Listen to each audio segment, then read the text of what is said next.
જય યોગેશ્વર, જય જિનેન્દ્ર અને જય મહાદેવ. કેમ છો બધા?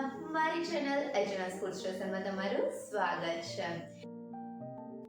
આજે આપણે હોળી સ્પેશિયલ અને કોઈ પણ જાતના આર્ટિફિશિયલ કલરનો ઉપયોગ કર્યા વગર જ ફક્ત 10 મિનિટમાં ઇન્સ્ટન્ટ એકદમ સોફ્ટ, જાળીદાર અને કલરફુલ ઇડલી તૈયાર કરીશું.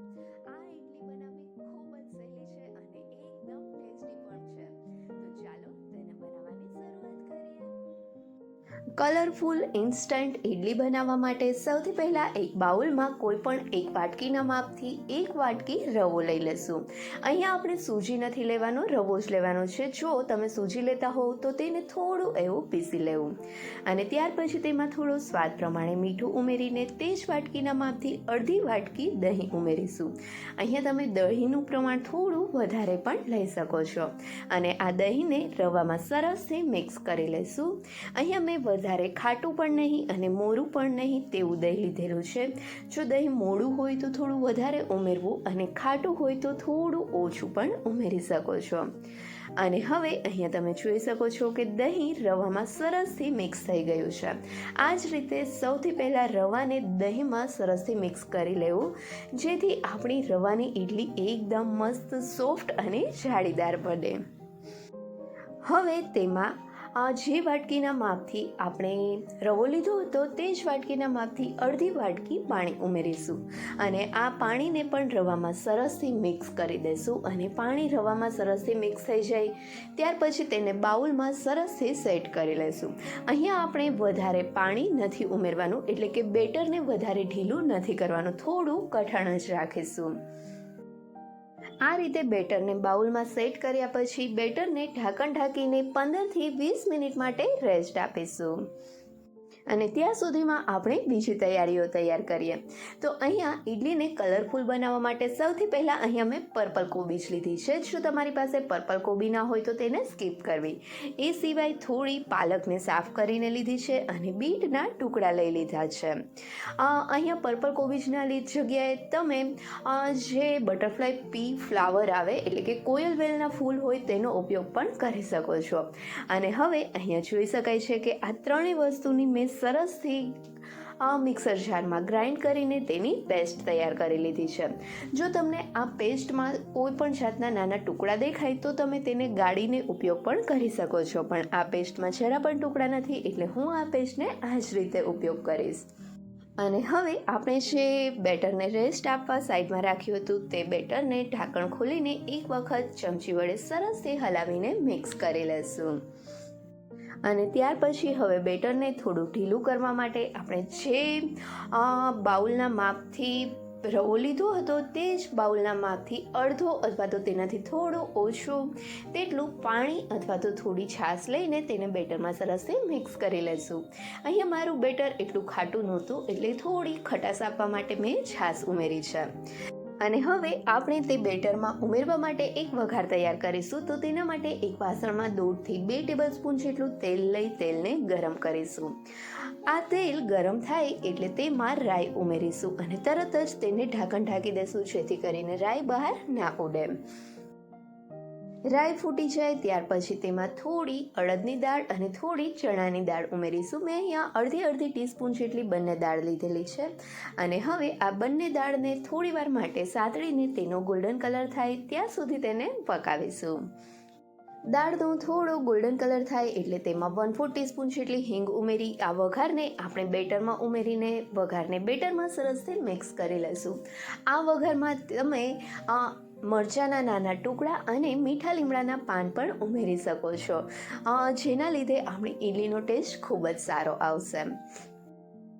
હવે અહીંયા જોઈ શકાય છે કે આપણા બેટરમાં વઘાર સરસથી મિક્સ થઈ ગયો છે. એનો મતલબ છે કે આપણું આ બેટર તૈયાર છે.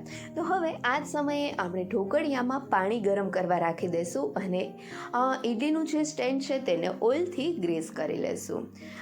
અને આ રીતે આપણી બધી જ વસ્તુની તૈયારી થઈ જાય ને ત્યાર પછી જ અહીંયા મેં એક ઈનોનું પેકેટ લીધું છે. હવે આ ઈનોનું એક પેકેટ લઈ તેને આપણે બેટરમાં ઉમેરી દઈશું અને આ સમયે આપણું ઢોકળિયામાં પાણી ગરમ મુકાઈ ગયું હોવું જોઈએ અને ઇડલીના સ્ટેન્ડને પણ આપણે ઓઇલથી ગ્રીસ કરી લેવાનું છે. અને હવે આ ઈનોને બેટરમાં સરસથી એક જ બાજુ ફેરવતા મિક્સ કરી લેશું. ઈનો બેટરમાં સરસથી મિક્સ થઈ જાય ત્યાર પછી અહીંયા મેં 4 બાઉલ લીધા છે. આ 4 બાઉલમાં આપણે થોડું બેટર લઈ લઈશું. અહીંયા આપણે ટોટલ 5 કલરની ઇડલી કરવાની છે, તો 4 આ બાઉલમાં અને 1 બાઉલમાં વ્હાઈટ બેટર જ આપણે રહેવા દેશું. હવે કલરફુલ ઇડલી બનાવવા માટે ગ્રીન કલર માટે આપણે અહીંયા પાલકની પ્યોરી લીધી છે. તો આ પાલકની પ્યોરીમાંથી 2 થી 3 ટેબલસ્પૂન જેટલી પાલકની પ્યોરી આપણે બાઉલમાં ઉમેરીશું. બીજા બાઉલમાં બીટની પેસ્ટ ઉમેરીશું. ઇડલીના પિંક કલર માટે આપણે અહીંયા બીટ લીધેલો છે. ત્યાર પછી પર્પલ કોબીજની પેસ્ટને એક બાઉલમાં ઉમેરીશું, જેનાથી આપણી ઇડલીનો મસ્ત પર્પલ કલર આવશે. અને 4th બાઉલમાં આપણે હળદર ઉમેરીશું. હળદર ઉમેરવાથી આપણે ઇડલીનો યલો કલર આવશે. અને જે બાઉલમાં હળદર ઉમેરીએ ત્યારે તેમાં 1 થી 2 ટેબલસ્પૂન જેટલું પાણી ઉમેરવું, કેમ કે હળદરમાં આપણે પાણી નથી ઉમેરવાનું હોતું, કે બધી જ આપણે જે પેસ્ટ બનાવી છે તેમાં થોડું પાણીનું પ્રમાણ છે, પણ હળદરમાં પાણીનું પ્રમાણ નથી. આ રીતે પેસ્ટને બેટરમાં મિક્સ કર્યા પછી જો બેટર થોડું ઓછા કલરવાળું લાગતું હોય તો તમે તે કલરની પેસ્ટ થોડી વધારે પણ ઉમેરી શકો છો. અને અહીંયા તમે જોઈ શકો છો કે પેસ્ટને બેટરમાં ઉમેર્યા પછી આપણા બેટરનો કલર પણ કેટલો મસ્ત આવ્યો છે. આ રીતે તમે આર્ટિફિશિયલ કલર વગર જ ઘરે રહેલી નેચરલ વસ્તુમાં જ તમે ઉપયોગ કરીને કલરફુલ ઇડલી તૈયાર કરી શકો છો. અને હજી જો અહીંયા તમારે ઓરેન્જ કલરની ઇડલી કરવી હોય ને તો બીટ અને હળદર બંનેને મિક્સ કરીને તમે ઓરેન્જ કલર પણ બનાવી શકો છો.